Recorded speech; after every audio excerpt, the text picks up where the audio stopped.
So, looking at ecosystems, organisms interact continuously with both living and non-living factors in the environment. Why focus on the abiotic factors? Why is that important? Why don't we just look at the living components of an ecosystem?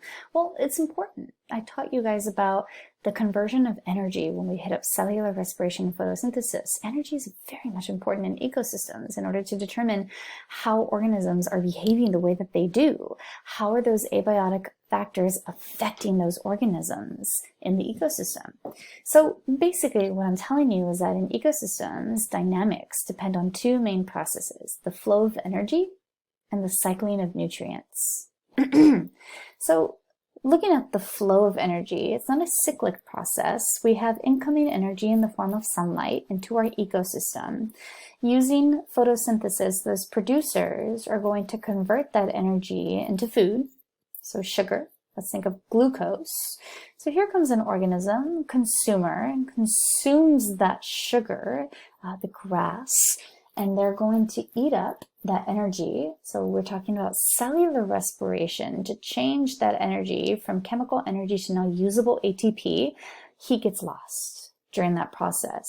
So I can actually see in the ecosystem energy coming in, being converted to different sorts, going out. There's a loss. So that's important. In addition, there's a cycling of nutrients going on here. So I actually have, starting out here, I actually have chemical energy in the form of food.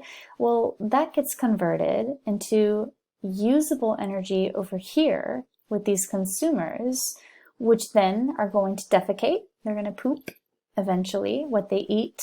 Decomposers in the soil then convert that waste product into now usable nutrients for the producers to photosynthesize. We've got nice abundant nitrogen, we've got carbon release and so forth, and all these nutrients are recycled in this ecosystem in order to help promote energy conversion as well. Okay, in our ecosystem, we'll find autotrophs and heterotrophs.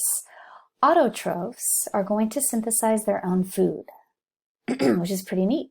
Photosynthesis or chemosynthesis are going to be the process in which they do that. These guys also perform cellular respiration. They are living organisms, so they will need ATP. You can have these really neat photoautotrophs where photosynthesis is performed using light energy source. We talked about the light reactions. These are plants, lots of algae, some cyanobacteria that are photoautotrophs. You can also have these really neat organisms that are chemoautotrophs. Those guys use chemicals, not light. They use chemicals in order to photosynthesize their own food. This will come up in the microbes lecture.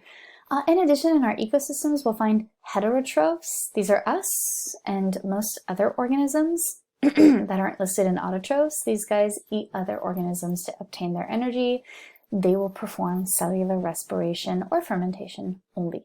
It depends if it's aerobic or anaerobic, with oxygen or without oxygen.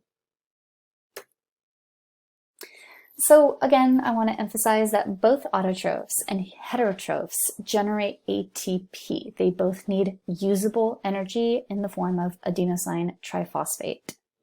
This is cellular respiration, which they will both undergo.